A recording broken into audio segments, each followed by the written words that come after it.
We the money makers now. Hello to all you Patriots out there in podcast land, and welcome to episode 109 of Canadian Patriot Podcast. We're recording on Monday, December 4th, 2017. All right, I'm Marty, hunter and sport shooter in rural southern Ontario. Tim, sport shooter and father of three, and the owner and operator of Tim's Good T-shirts. I'm also the descendant of beer-drinking immigrants. I'm Gavin, business owner, gun enthusiast, hunter, atheist, and host of the Greater Toronto Area chapter of the Tactical Beard Owners Club. My name's Christian. First time you're hanging out with you guys. What's happening? I'm up in Central Ontario. As always, my name is Andrew. I'm a recovering libertarian, a competitive shooter, and a firearms instructor at Ragnarok Tactical. We'd love to hear your feedback about the show, so please visit CanadianPatriotPodcast.com/feedback or email us at feedback@CanadianPatriotPodcast.com. The edited version of the show is available on Stitcher and iTunes. That, and always, send us your 5-star reviews on iTunes so that other like-minded people can find our amazing podcast, because everyone knows we have the best podcast. And as always, you can find all of the high tea podcast content on our Facebook and Instagram pages. So facebook.com/Canadian Patriot Podcast and Instagram.com/Canadian Patriot Podcast. We need your help. To support the show, visit www.patreon.com/CPP and become a Patreon. You get the uncensored audio version of the show for just $1 per episode. The more you pledge, the better the rewards are. All right, let's do What Are We Drinking? Before we do What Are We Drinking, though, I have ad read from Arrowhead Coffee. Arrowhead Coffee is owned and operated by Canadian Armed Forces veterans. They love our country, the true north, strong and free, their friends and family. Join Arrowhead Coffee on their hunt for the perfect brew to raise morale and bring that feeling of home to you, no matter where you are.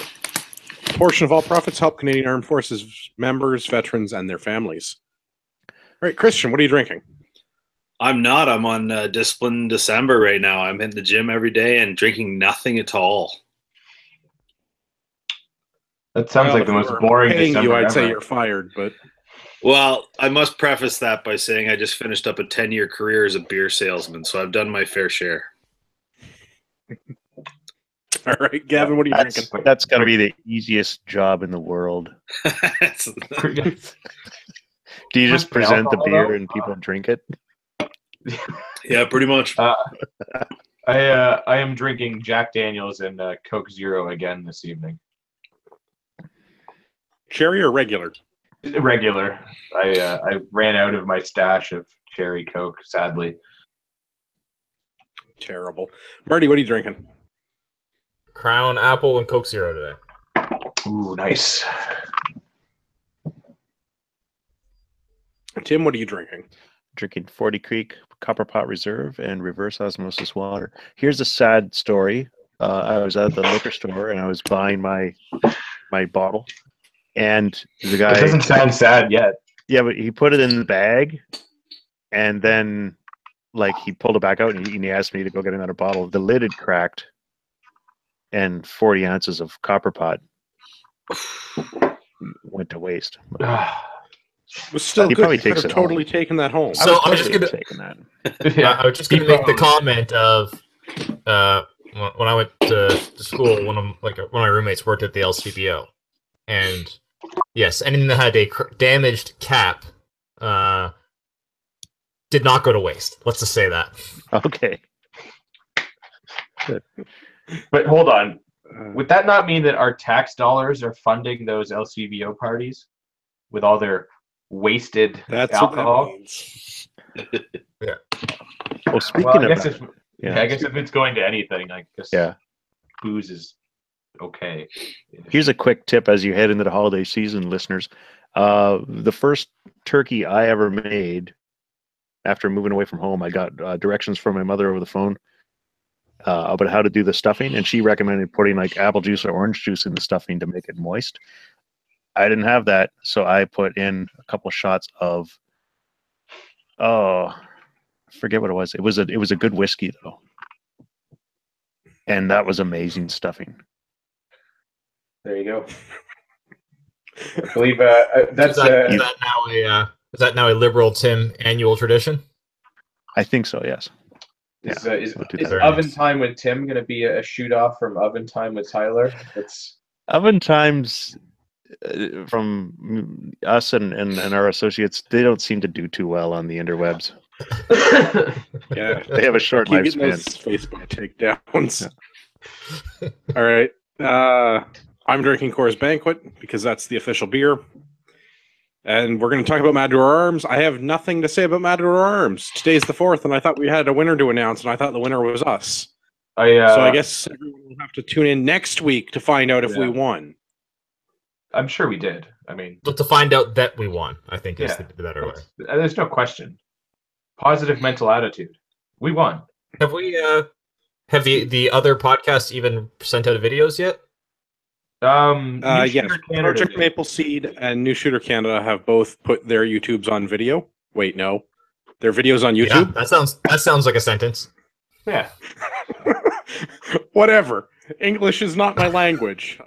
I make program. He's good. What were we saying? Oh, right, Matador Arms. I thought they were going to announce the winner. Enunciation. I thought they were going to announce the winner.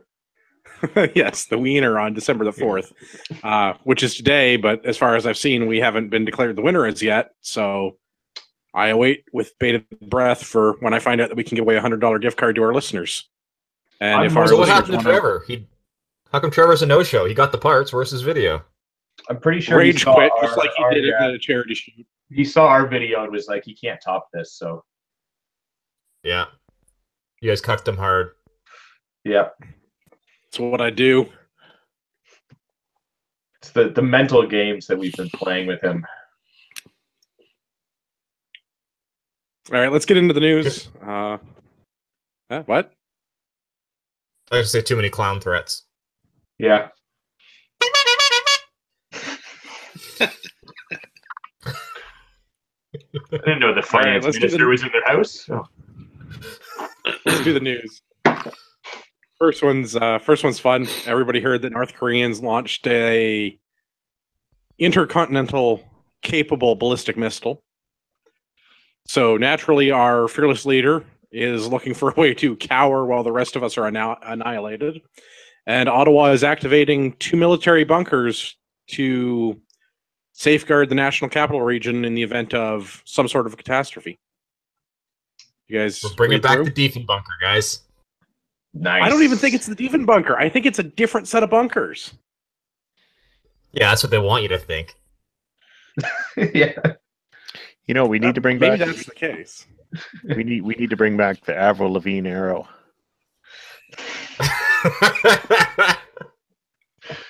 I don't think that's quite right, but all right. I'll roll with it. Yeah, so they're bringing back bunkers for 2 military bases in the national capital region. I would assume that this is going to be Valcarce and Petawawa, but who knows what D&D has access to out there. Maybe they're going to bring back the Defen bunker. My understanding was that crap got decommissioned, but maybe they'll bring it back. 2 is 1, 1 is none. That's true. I mean, Yeah. wouldn't it be awesome to be like on tour at just the right moment? Yeah.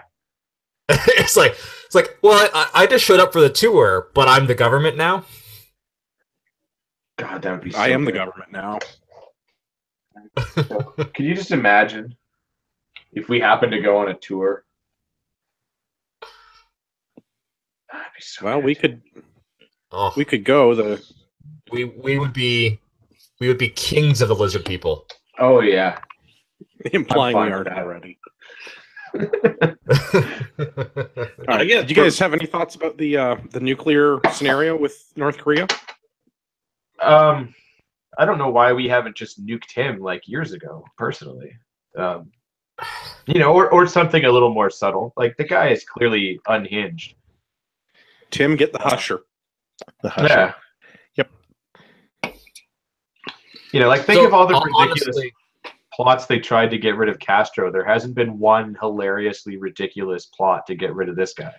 Yeah, but you see the people in this military. Those guys are like nuts to neck in medals. These guys are not playing around, Kevin. So I just don't know really when it comes to this whole North Korea thing because I don't trust our media and the stuff that they say. Like so much of this is likely just selling. You know, it's a sales tactic to sell stuff to South Korea. And you know, like I don't know. So it's just tough to say. Like you just don't know what's really going on. I mean, So you're there's such you're blaming Howard Stern then. explain. He's the king of all media. Ah. Somebody blow that clown horn again.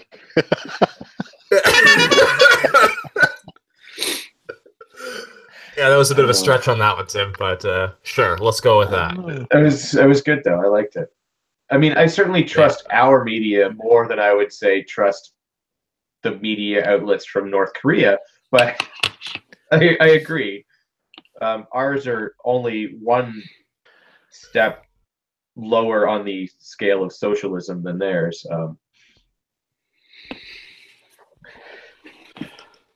But I mean, the guy's crazy. Like, he's clearly crazy. But here's the thing, though, is like I don't think that. So okay, let's say he's crazy. What do you think he thinks he's going to benefit by nuking the U.S. or nuking Toronto? Fingers crossed. We can always hope. There's nothing to be. They don't even have all dressed chips in that shithole. Sorry, I was a little behind on finding that drop. I apologize. Like to me it's like there's nothing that he could do that would actually like be positive for him other than he could use it potentially as a deterrent for anybody attacking them. So I just don't honestly I just don't see them trying to launch a nuke at South Korea or the US or because there's just nothing to gain for them. I mean, I certainly don't see them launching at Canada, but I mean, with Trump and him having it out over Twitter, who knows whose ego is going to get shattered first, and then just be like, "Fuck it," and hit that button, right? No. It's one thing if you're evenly matched, or even close to evenly matched, that you could hope that like, maybe I can get a couple of good blows in before he kicks my ass. Yeah, but I don't know. Like, there is zero chance that that Kim Jong-un could. He's not even officially the leader of the country. His dead fucking grandfather is still like the official leader of the country because that's how crazy they are. Well, I regret asking this question. Let's move on to something from the Huffington Post. Because the Huffington Post, why not? Everyone will remember we were talking about the stupid skating rink that they were going to build in front of Parliament. Well, now the stupid skating rink. The stupid skating rink is expected to be over the budget of the $5.6 million that was originally slated for it. But they're going to let it run all the way through February now. So you're going to get more than 3 weeks for your $6+ million, however much this is going to cost. It's not surprising that the government can't figure out how to accurately cost something, but yeah, is this like the deficit's only going to be $10 billion? And the budget will balance itself. Did they let Morneau balance this budget? No, but I heard he sold shares in the company that was getting the work. So, yeah, he sold all his Zamboni stock before announcing this. Exactly. So here's the thing: is the 40,000 people that are expected to be able to go and meet and skate on the wink instead of going to the Widow Canal. they're going to pay like it's going to cost, if it's $5.6 million and there's 40,000 people are going to skate on the rink, that it comes into about $140 per skate. Now, the government has asked them you have to register online and you have to show up about 40 minutes to an hour before your allotted skate time. And then you get to skate for 40 minutes. Or you could just go to no hockey now. Yeah, no hockey, no triple jumps, no pucks or sticks on the ice. Sticks So or that kind of stuff. Yeah, a lot of good old-fashioned fun. Yeah. That sounds like a whole lot of horseshit.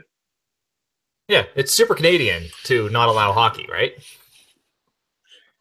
Well, because if Canada had a national identity, it would probably involve hockey stick. I didn't see. Good thing Canada doesn't have a national identity. The solution I would to say this this: problem, I did not see a rule against no. I didn't see a rule against no lacrosse. Ooh, yeah. If only we had a national lacrosse league. That's probably a thing that I've just never heard of. Somebody's are always the cultural appropriation. Why do you got to take the? It's our national sport, Tim. National sport, dude. Cultural appropriation. And if you play it traditionally, you get to use a rock.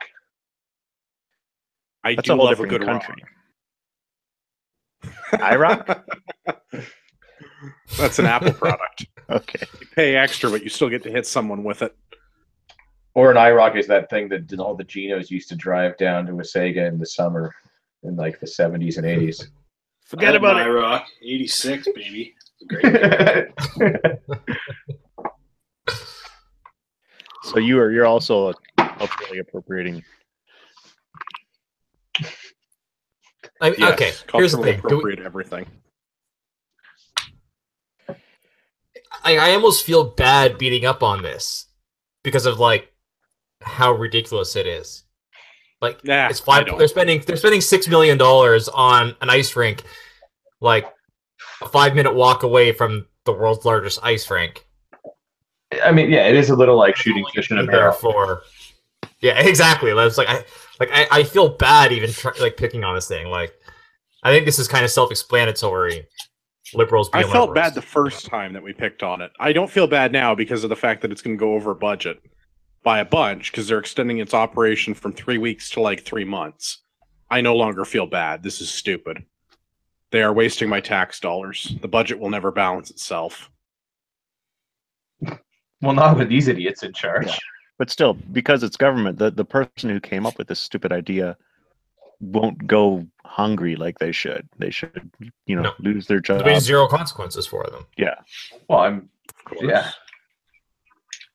This is an instance where there was a huge budget for the Canada's 150th, and they were going, well, how can we spend it? And then they blew it all on a rubber duck, and then decided to get more money. Spend on a skating I'm rink. still upset about the rubber duck. Yeah. Still very upset about that.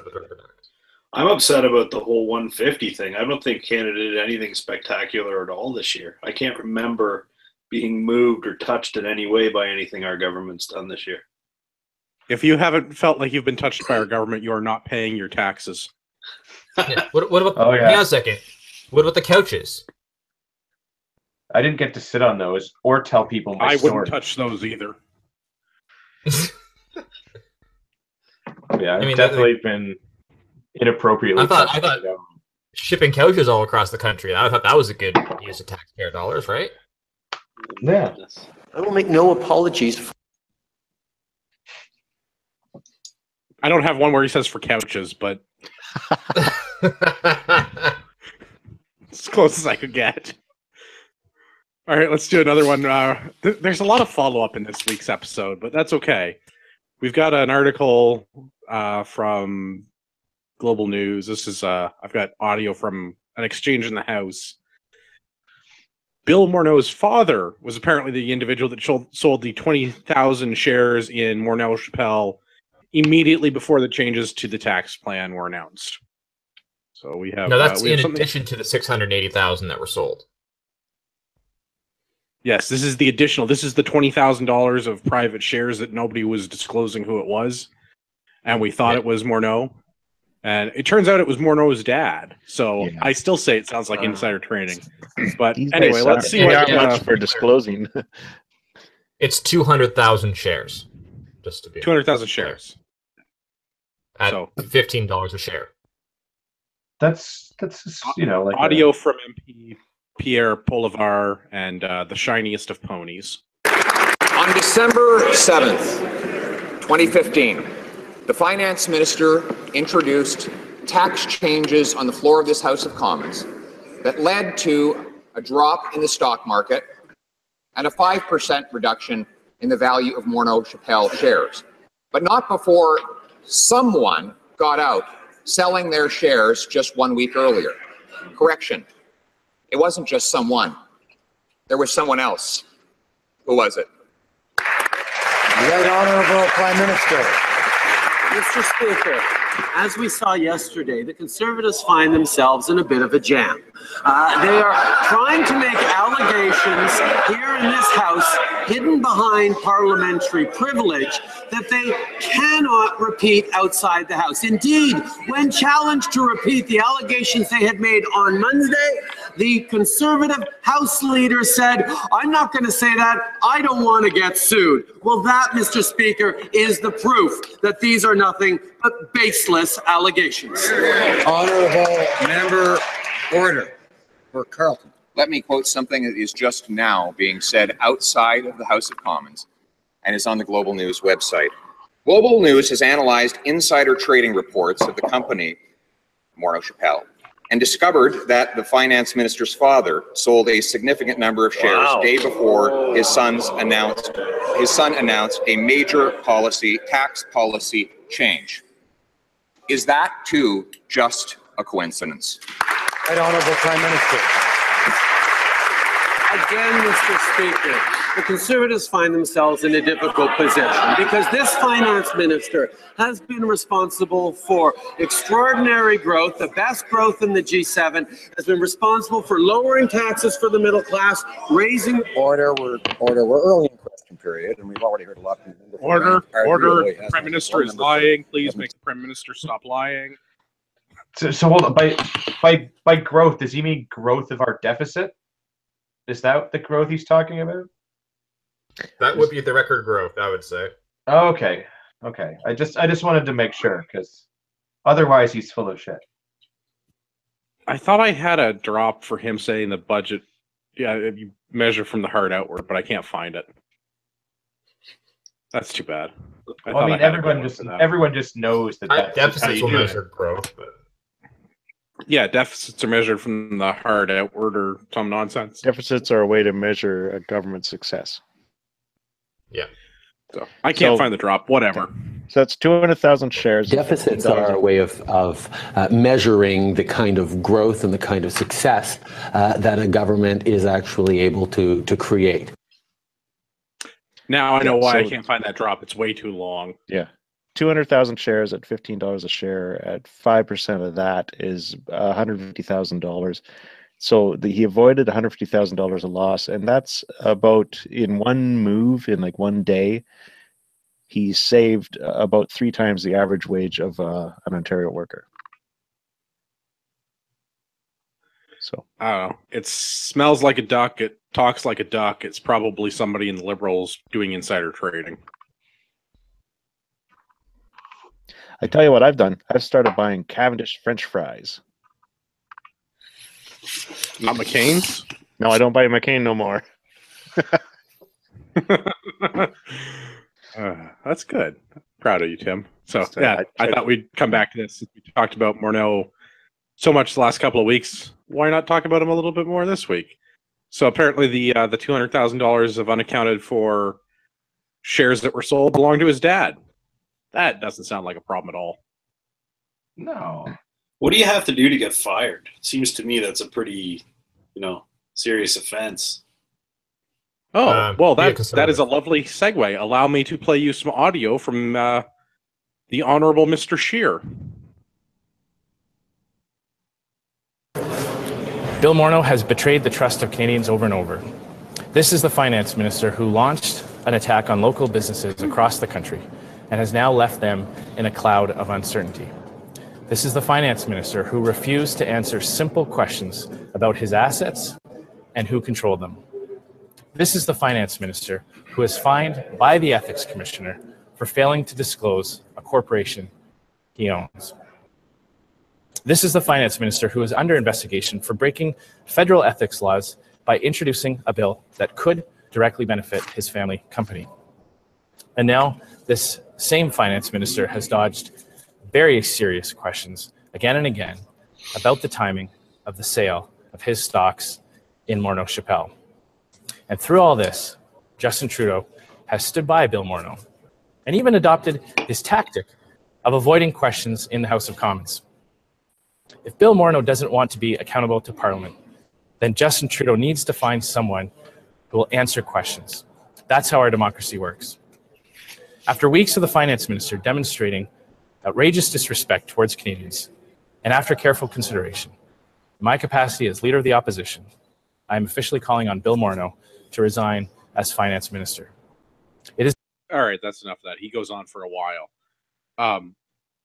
Criticism and critique for Mr. Scheer. Make a point so that it's a 10-second soundbite. It plays better in the media. Also, I'm the media now. I think we started being the media 108 episodes ago, really. Yeah. So I am glad that they are calling on him to resign. Nothing will happen. Trudeau will not remove him from office. Because if you're a liberal, you're allowed to do these sort of things. If you're a conservative, like Mike Duffy, for example, you get crucified in the court of public opinion and fined by the government. Well, Morneau got fined. I mean, a hefty $200. Yes, that $200. That'll I'm sure that he is. That is $1 per share. Yeah. To be clear, though, the ethics commissioner, with all of their power, so let's assume that the ethics commissioner found that Morneau took bribes from a company in order to, implement certain tax laws to benefit them. So the ethics commissioner, it is a gross violation of ethics. The ethics commissioner can use all of their power to fine him a maximum of $500. That's it? That is the maximum. That is the maximum fine that the ethics commissioner can do, is a $500 fine. So, so if you're going to be shady, there's not a lot of teeth there. Yeah, if you're going to be shady, it needs to net you at least $501. Exactly. Otherwise, don't bother. That's how, and this is one of those things that, the penalty for you and I, if we did anything remotely close to that, is much stronger. But a politician, there's nothing. They're untouchable. They get away with whatever they want because they vote on the laws that affect themselves. Yeah, I mean, why should the people that, create the laws and uphold the laws be held to a higher standard when they could be held to a lesser one than the people that actually have to deal with it, right? Like, that sounds fair. They work so hard. I mean, it's so hard for them to know what's going on, and they deserve the special treatment, right? Yeah. No. Yeah. I mean, let's just all pay for them to go on a nice long journey, probably by helicopter somewhere warm, like the Bay of Santiago. What about a half journey? Yeah, whatever. The ride up is free. Whatever we can afford, right? Here's my impression of Morneau. French fries again? That's pretty good. I like that. All right. Do you think he's the one that started the whole outrage about the whole poutine and cultural appropriation? Oh, no, I think he tried to cover that up. That was a cover. Amazing. All right, let's do another one. We've got something that we've seen before. The Liberal Party believes that terrorists should get to keep their Canadian citizenship.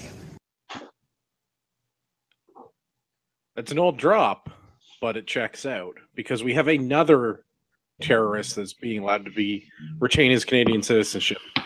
One of the alleged leaders of the Toronto 18, a Jordan-born national who emigrated to Canada in his teenage years and obtained his citizenship at age 20, who was then promptly caught by police and put in jail for trying to kill Canadians,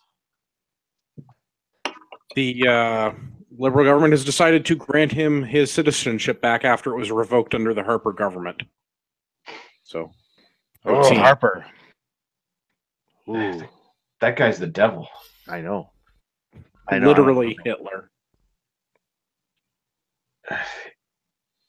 I mean, I guess if it comes down to they get their citizenship back or they get $10 million, I'll go with they get their citizenship back because that's going to cost us less. But nah, they get neither of these things, and you bet the $10 million is his next step. As soon as he's out of prison, you watch. He's going to sue the government for keeping him in prison.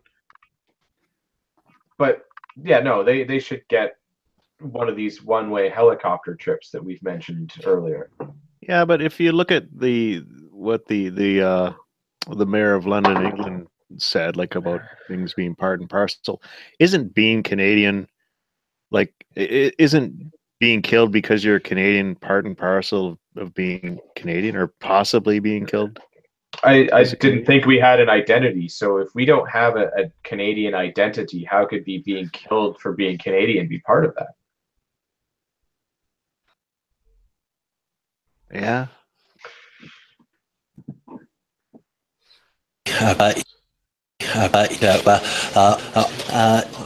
Wasn't the drop I was looking for, but it'll work. That's not a thing. That's not a thing. Just created another liberal voter. That's what I see. Yeah. Yeah, he's got to replace all the ones that he pissed off when he legalized pot. So. Yeah, there's nothing really else to say with this. I'm just angry about it because we're reinstating citizenship to someone who had it revoked because we convicted him of terrorism. But hey, that's just my opinion. How dare we do that? Terrorism is so hot right now. And, you know, in a way, I do blame the Harper government because this guy's still alive to be repatriated. That is true.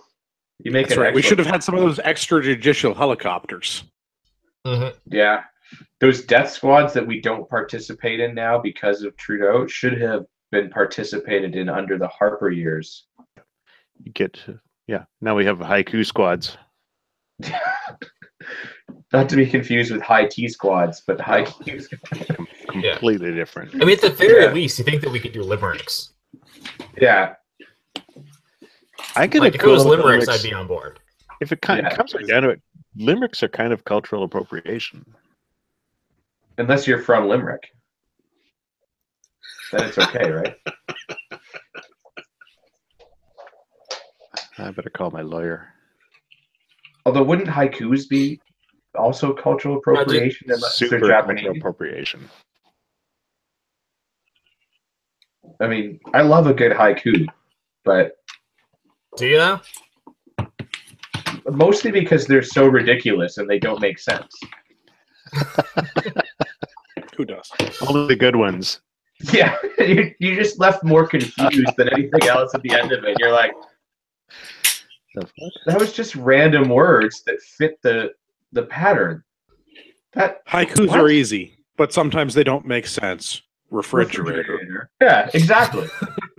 By far my favorite haiku. Yeah, exactly. That's what makes them so good.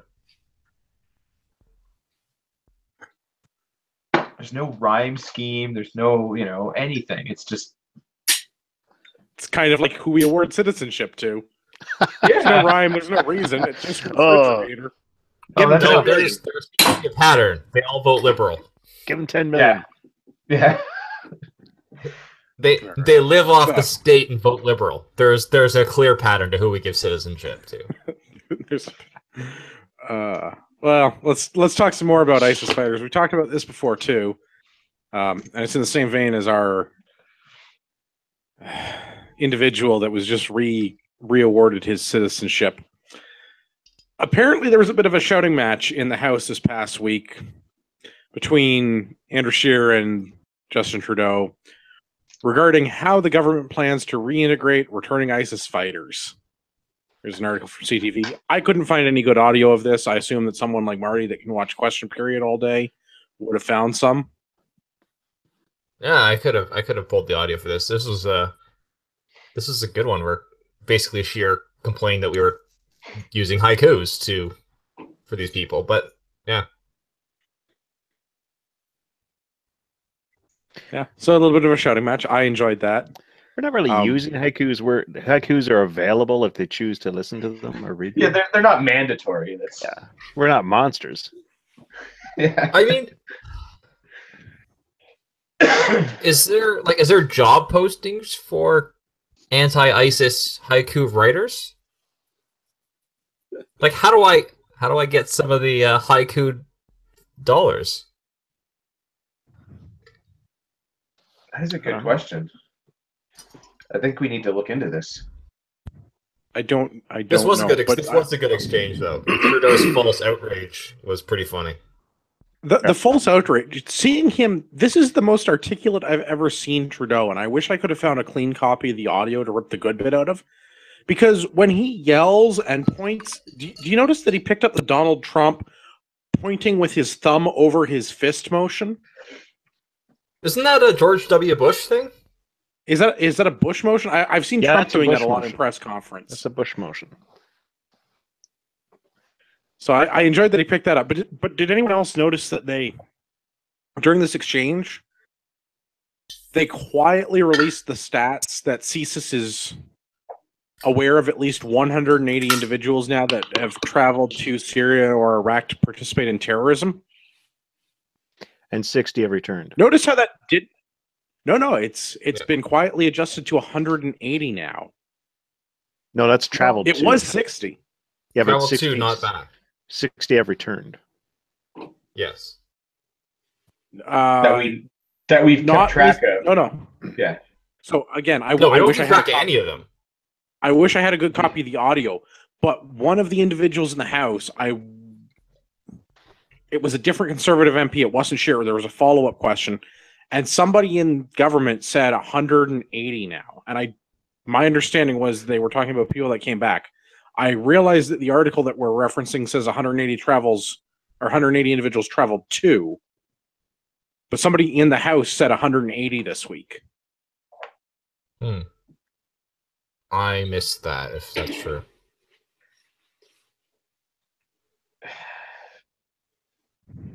That is 180 too many either way. What are we supposed to do with these guys when they come back? What's the plan? Personally, I don't think about throwing them out of helicopters. I reject your premise. I reject your premise of them coming back. Well, yeah, but our government has a plan. To give them access to haikus. But poems and podcasts. Yeah, are available to and the listeners pedagogy. if they choose to. Don't forget the pedagogy. Oh, I could go for some pedagogies right now. They're delicious, man, with that sour cream and the onion and bacon. Bacon and onions. So good. That's not at all what that is. Or do you mean those weird stretches that you do, like not yoga, but that other thing? Also, not a pedagogy. I don't stretch. No, I think Evan's right. I think that is what a pedagogy is. Or is that thing that Kevin Spacey is?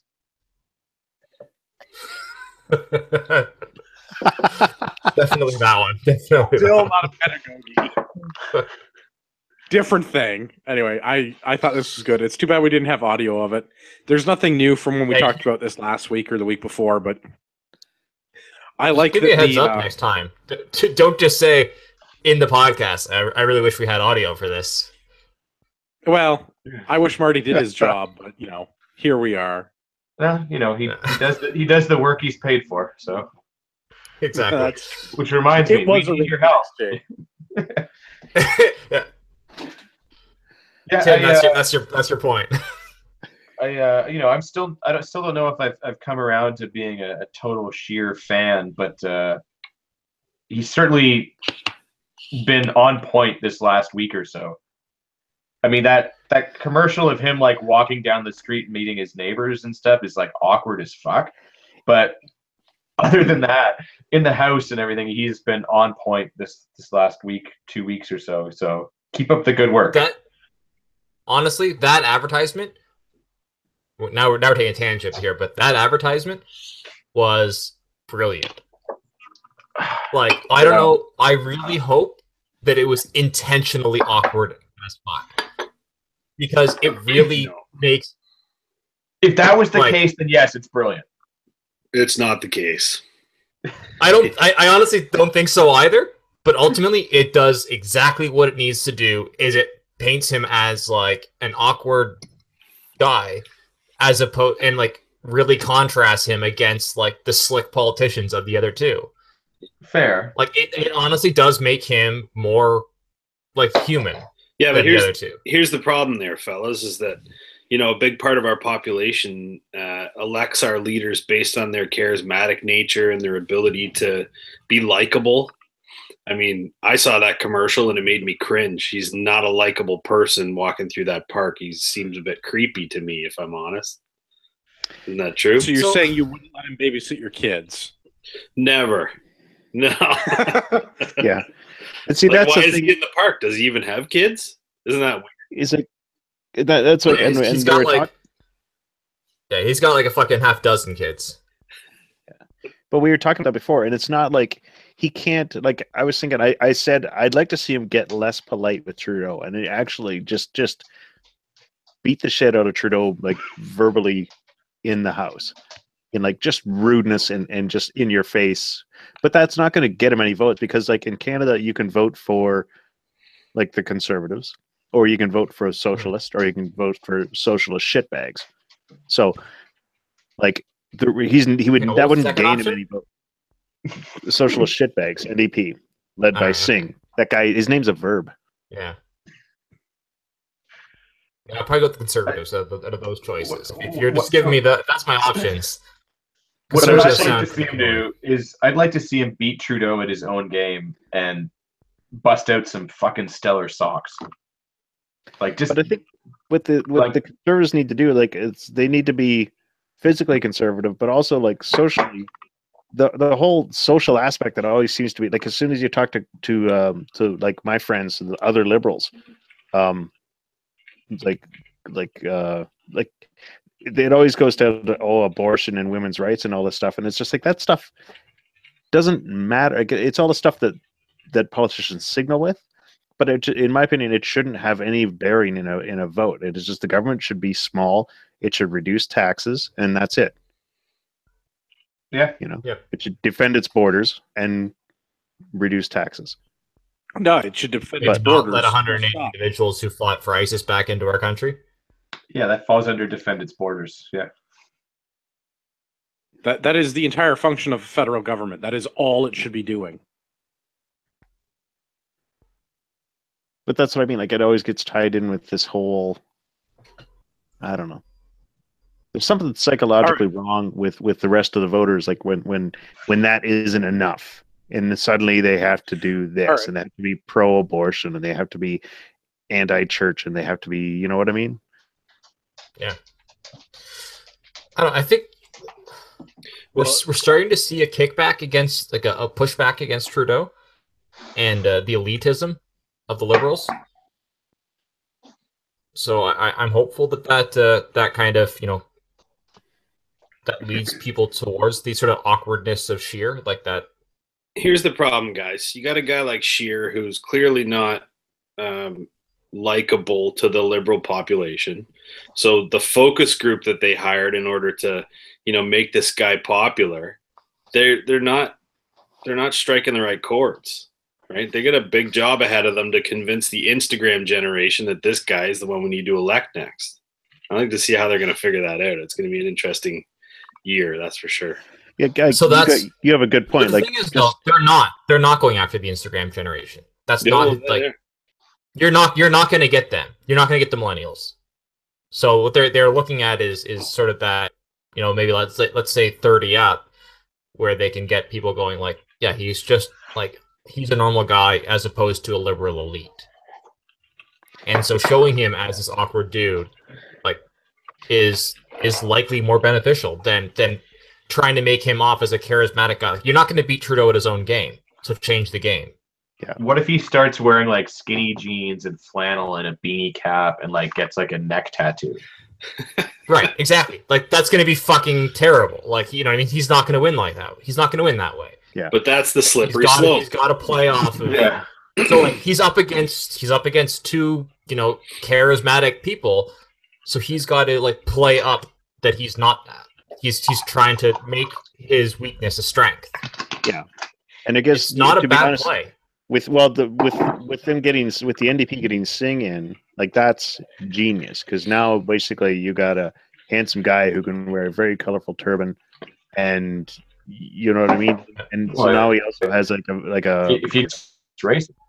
Yeah, I have to say, I think that's a huge mistake for the NDP. I think Mulcair was really gaining traction, and I'm surprised that they, made the decision to pull him. I couldn't disagree more with that. I think no, this is going to be a signal fest, and I think it could very well go NDP. I don't wish it would so, but like as far as I'm concerned, to leftist voters, Scheer might as well be Harper. Tim, you got to be careful with that shit because, like, as we all know, meme magic is real. I'm starting to think that like the things that we say on this podcast are also like meme magic in that we say it and it comes true, and then I don't like it. So that's why I'm saying that's why I got to put out the warning once, and then we got to meme the rest of the stuff into existence. So you watch, Scheer will have a neck tattoo by Friday. So, Christian, what are your thoughts on Mulcair? Because you disagree. I thought Mulcair was an old fart who didn't really do a great job of getting my attention. I'll be honest with you. I voted Liberal in the last election, and my family's been Liberal for my entire life. I'm pushing 40 now, and I think the Conservatives, which it sounds like most of you are in big trouble. We got the first elected visible minority party leader in Canadian history, and I think the guy's on a massive wave. He's going to interjection. Kim Campbell. She was not a visible minority. She was white. She's a woman. It's not a visible minority. We're talking women about are a minority in Parliament. That's why they had to balance the cabinet. Okay, fair enough. But the point is that we have a huge population of visible minority voters who are going to vote for Singh as long as he has his ducks in a row. The entirety of... I don't even think he's going to have his ducks in a row. I think you're right. There are a lot of people that are going to vote as a bloc. I don't think it's necessarily because they see him as a good leader. I think it's because they see him as someone like them. But you're also going to get signaling SJW egalitarian voters also. And the thing is, like, I really think a white male leader is going to have more and more difficulty in this current social era to get elected, and the only reason Trudeau got it is because he is constantly apologizing for being a white male. Think about it, guys. How many times have you heard the term white privilege in the last 24 months? The last 24 hours. That's my question. Right. So are you suggesting that you believe that the sort of minorities are going to vote for Singh because he represents an advantage to their minority group? So they're going to vote in terms of their race's best interest? It's entirely possible that happens, yes. Because he's more representative of their population than this rich white guy who worked for Harper, Now, if I were to look at it, I mean, is there a race that perhaps historically does not vote in their own interest? I don't know the answer to that. I think you're in it, buddy. Yeah. I mean, as we sit around here and talk politics and be like, you've talked about liberals versus conservatism and things like that, then all of a sudden we go, oh, there's a minority. The minorities are going to vote for that because they're that minority. But that's the one thing that when they do it, it's fine. When we do it, it's wrong. Statistically, in America, they say the Black and Latino voters are 90%, vote Democrat. So not necessarily for their people, but certainly not Republican. Yeah, but watch what happens if there's a Democratic Hispanic guy running for the presidency. Watch how many of their voters vote for him. It will be like Rubio. What was it? Sorry, was it Marco Rubio? Rubio. Yeah, but he never made it to the final election, right? Wasn't Ted Cruz? Yeah, Cruz they, is. they didn't vote for him in the primary. No, that's true. Isn't Ted Cruz like Penelope Cruz's brother or something? A Canadian cousin, I think. Yeah. Yeah. Whoosh. I'll have to look. All right, let's do a different thing. We've got gun stuff to talk about. Who doesn't like gun stuff? First one is that the average Canadian is a stupid person. No, wait. I mean that the average majority of Canadians want to ban guns in urban areas. So apparently, the national average, it's 69% of people in Canada are in favor of banning firearms in urban centers. This is particularly seeing the light. Particularly true in Quebec at 76%, and particularly low in Alberta at only 48%. So apparently Alberta is still not quite insane despite their last election outcome. Well, I think they need those firearms to help them write that last election outcome. This is retarded. I mean, why don't we just so there's a bunch of stuff wrong with the poll. No, there's a bunch of stuff wrong with the poll. So first off, the sample size is like 2,000 people. That's nothing across the country. Yeah, even for a single urban center, 2,000 people is nothing. Yeah, guarantee you they call between 9 and 5 too. Yeah. We know there's a bunch of it's Ecos research. We know there's a bunch of polling bias. The first of which is the size of the sample set, which we know is like way too small to be properly representative, because it's 2,200 people, and it was automated landline calls, so there's a demographic that they're calling. Yeah, because it's people with home phones, so ain't no millennials answering that one. This the bigger issue than the flawed poll, though, this doesn't address, is that 70% of Canadians don't know what the firearms laws are in our country. Wait, we're allowed to own guns? I know, shocking, right? Aren't they already banned? I thought they banned that along with prostitution, drug use, and murder. I thought that all went out together. I mean, technically they did.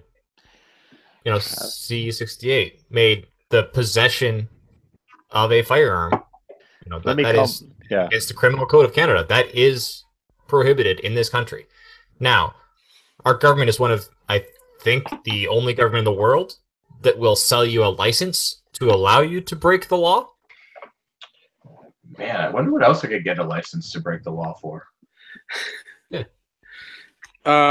Prostitution. You can get a license for is it a license? A permit. I think it's a permit. As long as you aren't like pimping someone else out. There's a thing in Ontario that allows you to be a hooker, at least in certain municipalities. Pedagogy. It's still not pedagogy. You can't be the John. You can be the hooker, but you can't be the John. Figure that out. Right. Now, I'm consistently surprised at how many of my friends in my peer group have no idea how difficult it is to get a license to procure firearms. And I trust me, I know I'm new to you guys are in episode 109, so you probably talked about this a few times, but it seems to me that, whatever steps we're taking towards educating the population on this stuff, it's not sinking in. No, it's not, because the average person believes what they see on TV. Or I want to bring up the picture from Global News where they have what is this thing? It's like a Mac 10, but it's not. I don't know, some kind of little like. It's a Tech 9, isn't it? Blowback. Is it a Tech 9? I don't know, but not... there's very obviously a prohibited machine pistol. Yeah, it's a in the picture from Global News. It's not painted up in paint camo though, so it's not from BC. That's right, it's not from BC. The BC gangbangers have higher caliber firearms than this. Yeah, they have the Muddy Girl, better painted. So like Muddy Girl camo. But I mean, this is the picture that the media runs with, is the prohibited machine pistol, not somebody's duck gun. Yeah. Yeah, but nobody in Toronto owns a duck gun or a hunting rifle. I mean, it's all gangbangers or wannabe gangbangers that own super secret ghost pistol. I mean, full auto silenced. But like magazine clips. This is the most frustrating thing. Is like they're showing. I'll even like grant them that they're showing this pistol because this is the photo of the firearms that are actually confiscated from the guns and gangs issue. So these are the pistols that the gangs are using. They're illegal firearms. They're prohibit firearms. So like, yeah, this is exactly the photo to use to show that the criminals aren't following our gun laws. That the criminals don't follow gun laws. Okay, that's good. We've established the criminals don't follow gun laws. What is this going to do for everybody in Canada who follows all the gun laws and lives in an urban center? No, I think that this photo right here is the defense as to why banning guns in an urban area is can I take a second? Is a dumb idea and useless. Really important about that picture. There's two things. First of all, the photographer's name is Peter Power? Peter Power.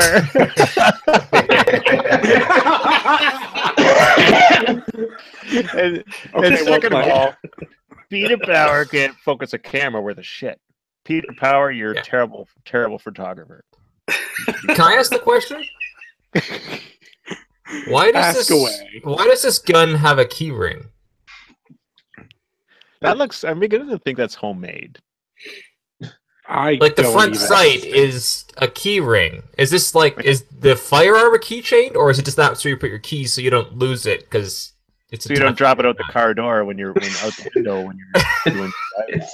Yeah, it's one of those like tethers so that you can put it around your wrist. So yeah, when you speed away after your drive-by, put it on one of your many necklaces. Yeah. Yeah, I mean, like when you have like even gun owners that don't understand gun laws or what gun is this and that. I mean, like, I had some guy on Facebook like block me because I called him out for not knowing the difference between a VZ58 and an SKS. And this is a guy that works in a gun store. So if you have gun owners that work in gun stores that can't figure out what firearm is what, how do you expect the average population that doesn't own guns to know anything? And yeah, when you present the like, these are on our streets, people are going to panic and they'll be like, of course I want that off my streets. Like, yeah, but they have nothing to do with the law. Double illegal. No, it doesn't. But that's. But that's like you try to get that... tuning in to listen to us. Yeah, they're all tuning into CBC where they say these are the guns that are on our streets. They don't say that that's already prohib and that if you already own one, you're a criminal. Yeah, that's the gun that we all want to own and already own and have 20 of them tucked away under our mattress. But like, you're talking about the average citizen. The average citizen is like, if you think of the average Canadian, and then half of the people are dumber than that. And I happen to know for a fact there's a medical doctor in PEI who gets very upset looking at Cabela's flyers. Yeah. What was his name? Dr. Dez, right? I forgot. Yeah, Dr. Dez. I always use the analogy of your grade 6 class. You remember back in those days, boys?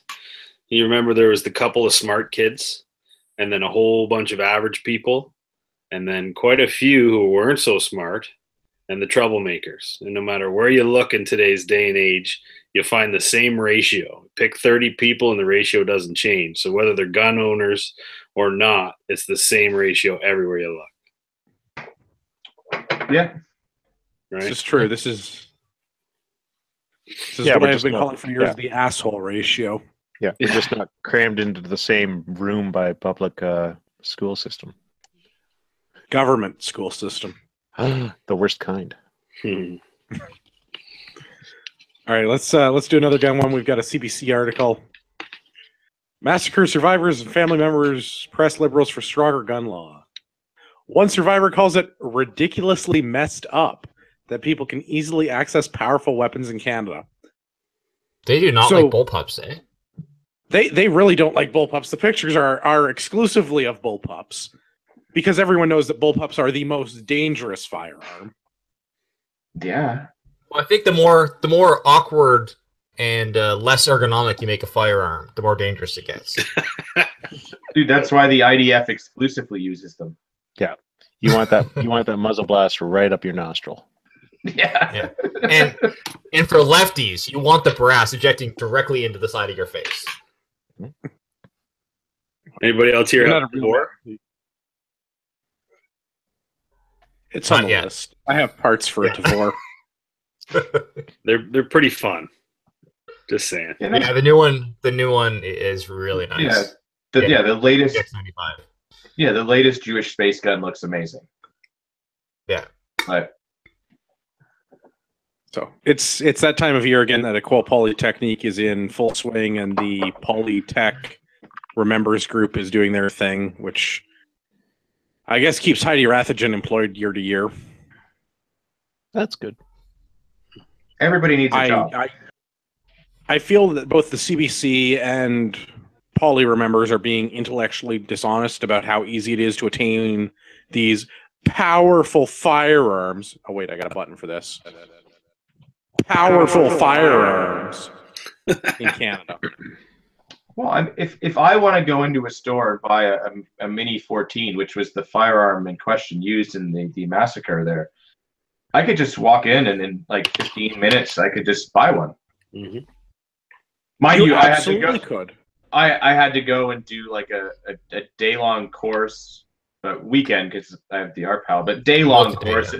Day-long if I just want to buy a Mini 14, and then pass an exam, and then wait 3 months, and then once the government decides that it's okay for me to do that, I have a daily background check. But aside from that, like I could just walk into a store and buy one. The fact that they can interview all of your conjugal partners for the past 5 years, and they want to know your mental health history. That's going to take them a while, though, if they want to interview like all of them. Yeah, all of them. So if you jump through all of the hoops and you want to spend a year to go through the process to obtain a license to legally purchase a firearm and then be subjected to daily background checks through the continuous eligibility screening through the Canadian Firearms Program, and don't forget you can walk into Cabela's and buy a gun in 15 minutes. Yeah, the giving up of your rights because you submit to a search at basically any time of your domicile that they decide they're going to do that. You give that, but aside from that. It is ridiculously messed up, but mostly for the amount of effort that it requires to obtain firearms legally. Mm-hmm. Yeah, since we know that law-abiding firearms owners are the most law-abiding segment of our population. Yeah, it'd probably be if I did not have a license right now and I wanted to obtain a firearm, it would probably be faster and cheaper for me to either buy one illegally, steal one, or go take some sort of machining class to learn how to run some sort of machine and machine my own. Or just go to Home Depot and get a couple of pipes and a nail and make a slam fire shotgun. Oh man, did you see that guy? I think it was in Toronto this past weekend. Held up a convenience store with a slam fire shotgun. No, I have not seen that. Yeah, painted it black. Yeah. Where there's a will, there's a way. Well, everyone knows that black shotguns are the scariest. Yeah. So if it was yellow, and I would say you're right. I honestly it would definitely be to just illegally acquire one. Yeah, I mean, I could go to Home Depot right now, and maybe not right now because they're closed, but in theory, right now, you're a criminal. You could break into Home Depot. We get the idea, and potentially less than $100 and make a shotgun. That's fucking retarded. Potentially cheaper by the time you pay all your licensing fees and your testing fees and that, plus the cost of if you're just going to buy one firearm, potentially cheaper. Yeah. So, guys, what's the plan then? I mean, I'm a firearm owner, and the media in Canada is predominantly liberal, and they report all kinds of horseshit news about guns. And I had to snicker. I saw an ad in a paper recently where a guy had 6 firearms and a couple hundred rounds, and he had an arsenal in his basement. And I'm thinking, holy shit, right? Those are rookie numbers. You got to pump those numbers up. You hear what I'm saying, right? So where is our forum to spread the message? right? Like outside of here. Yeah, right here. Yeah. Yeah. But like this is a pretty focused group of people that are listening to this or watching this. So we refer to it as preaching to the choir. Yeah. So who's our ally in the media space in order to get the message out there? There's no one in the media. They don't have one to do this. Yeah. Well, I guess other than like some of the us other at every chance they get. Hollywood podcast. Yeah. Some of the other podcasts maybe are allies, but Hollywood's out there. I think making what mean is Hollywood. But this is like it's just too. You're absolutely right, but on the other hand, firearms ownership is growing in Canada, and it's growing fairly rapidly. Mm-hmm. We have a liberal majority government, thank God, and even they gave a small continuation to the when your PAL lapses. So we now have 6 months grace period. That's a positive, albeit small step. Our last government, struck down and undid some stuff that the RCMP was screwing around with the Swiss Arms and the 858s. Things are moving in the right direction somehow. And long gun registry. You got to in the long gun registry. That was the huge one. They have to get but then things are starting to swing back the other way as well, though. Like with this, Quebec gun registry, and then the data was destroyed, but then it's not destroyed. And can we still look at it and use that? And then the nonsense with the 1022 mags, and which is ongoing. Yeah. But this is, I'm going to take just 20 or 30 seconds, and I want to say, first of all, I'm going to do the obligatory, the Polytechnique massacre was a tragedy. Okay. Now, with that out of the way, for 28 years, the anti-gun people in Canada have been pointing to this one massacre.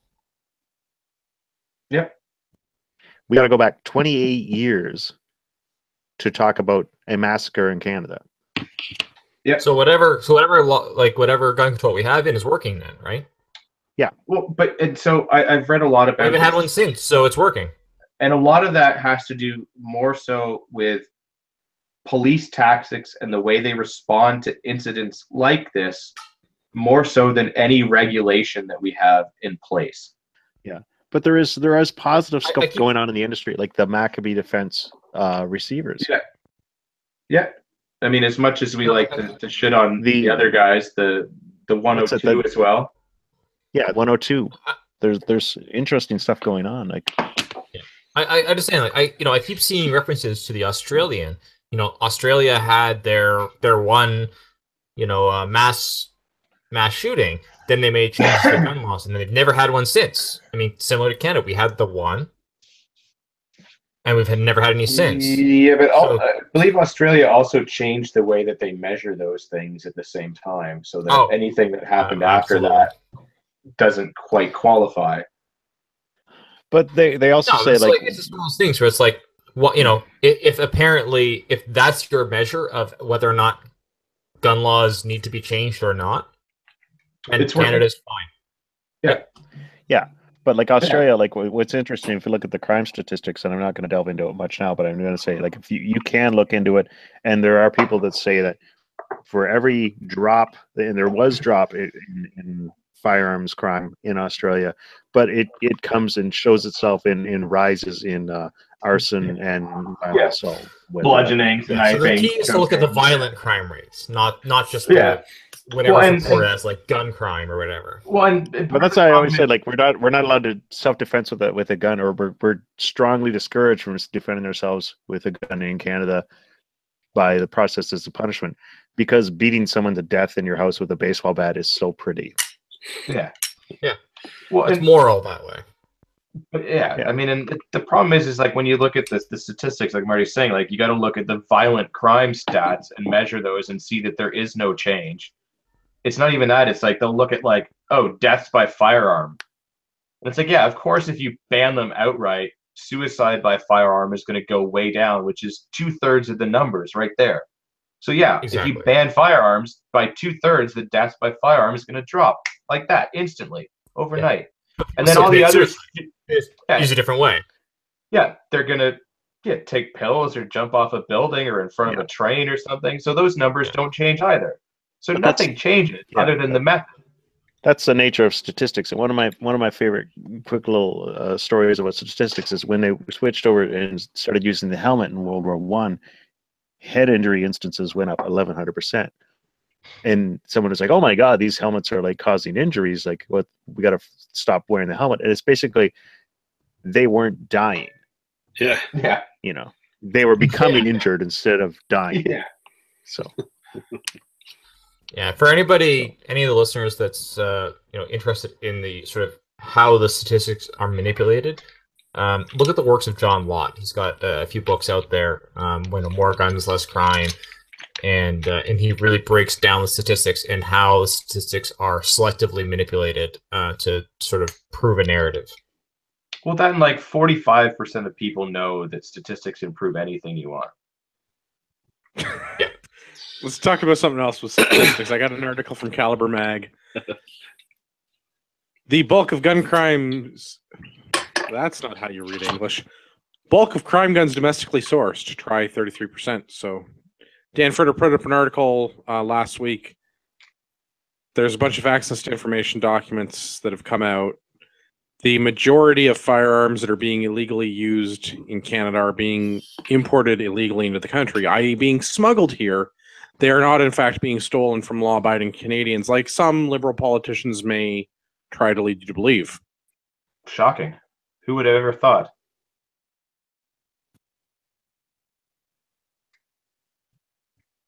I mean, okay, good. No comments on that. Perfect. Yeah. Let's move on to the next thing because we are going to be over on time even when I cut the nonsense out.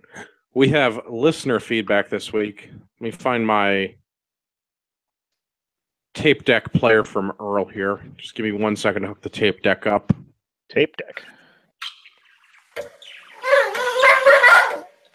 Dear sir, my name is Earl, and this is in reply to your request for feedback on your internet radio show. I first heard your show when my great-grandson played it for me on his smartphone while driving me to Canadian Tire to buy ammunition. When we got there, the young fellow working in the sporting goods department informed me that they did not stock 42 rimfire cartridges, and it was obsolete. Well, I've hunted with the 42 rimfire, and I can tell you, I shot a bison with it at 160 rods, and that son of a gun dropped to the ground like Margaret Trudeau backstage at a Rolling Stone concert. Stop it. Anyway, I strongly applaud your show as the news outfits in this country are decidedly left-wing. I had great hope for young Conrad Black when he bought the Eastern Townships Advertiser back in '66, but he's proven himself to be far too much of a communist, and to my knowledge has never even thrown a brick. Stop it. This country has gotten far too soft, and it started back in '27 when those Bolsheviks under William Lyon Mackenzie King voted for the Pension Act. It wasn't all bad, as at least you had to be British to receive it. But I remember it was '27 because that was the first time I saw a woman wearing pants. She was quite the bear cat, but we ran her out of town, I can tell you. Me and a fella from the lumber camp named Sven Magnuson were in town to roughhouse the cake eaters at the local union hall. Now, Sven, he was near enough to 8 foot tall that we'd use him to measure lumber. I've seen him drive nails with his bare hands. So anyway, Sven and I had gotten into the swish, and we were half seas over before we got to the union hall, and it turned into quite a Donnybrook. I ended up leaving after I broke all my axe handles, but on the way back, the local constable and I did a few rounds bare knuckle, and he told us to get on home before we got into trouble. Stop it. Those are my budgies. I like budgies. In one way, a budgie is a lot like a liberal, as they're much quieter when they have a blanket draped over them. Stop it. To continue, I strongly applaud your show, but I think you boys need to toughen up, and to do so, I'd like to give you the following advice. Firstly, don't ever give your real name when you vote. Second, you've got to make sure that son of a bitch Trudeau gets under the devil's vote. Not to mention, You gotta get the dirty show. They should be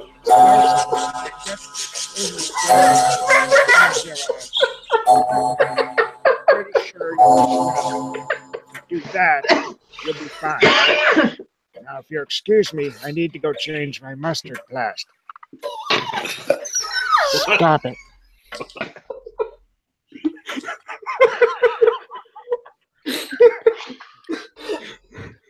I wonder if that guy was wearing an onion on his belt. That's his style of the time. Wow. So that's cassette feedback, eh?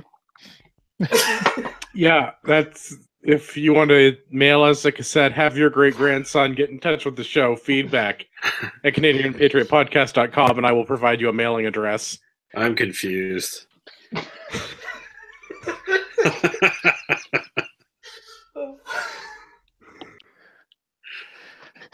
All right, let's do the outro. Tim, where can everybody find you on the internet? You can find me at timsgoodtshirts.ca or facebook.com/timsgoodtshirts. Marty, where can everyone find you on the internet? Oh, I'm not on the internet. Oh, right. Sorry, Marty, where can everybody find the show on the internet? Visit us at CanadianPatriotPodcast.com. Like us on Facebook at Facebook.com/CanadianPatriotPodcast. Or send feedback at CanadianPatriotPodcast.com and let us know what you think. Or send us a cassette. That also works. Yeah, that's right. Mail me a cassette. Gavin, where can everybody find you? You can find me on Instagram at urbex_GTA, or this weekend, if you are on Saturday, which would be, what is that, the 9th? I think it's the 9th. December 9th. Yeah, I'll be at SFRC with my lovely girlfriend. We are helping the CCFR with their Gunny Girl calendar out there. So come on out, buy a calendar.